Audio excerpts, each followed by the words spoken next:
A lot of people think that compilers just make programming languages faster, right? But that's really not the case, right? I mean, you see this with a lot of Python JIT compilers, right? You go, oh, I'm going to put a JIT compiler, just-in-time compiler on Python, and it goes like 3 times faster, or Pypy is like 7 times faster, but it's still like 100 times slower than C, right?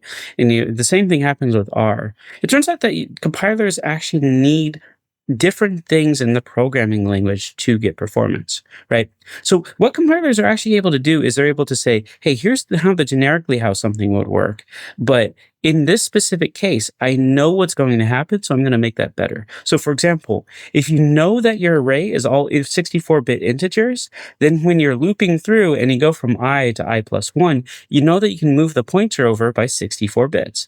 But if you don't know what the size of the thing that's in there is, if you can't prove that it's always the same, then you can't make that assumption, because the compiler can't optimize anything, right? This is what you see a lot of in these like Python and R JIT compilers, because Python list allows you to put a string and then you can put a string and then an integer, and then, your floating point numbers don't even have a fixed number of digits that they have, right? So you can no longer just change loops into very optimized code, because it's not able to prove enough to be able to make the assumptions in order to do this.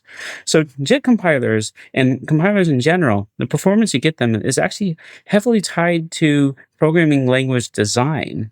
And you need the right design in order to have a language that is predictable for compilers to be able to prove the properties that they need for more performance. This is actually one of the reasons why Julia is a bit different from Python. It differs is in exactly the ways that you need a dynamic language to actually have these provable capabilities in order to get that extra performance.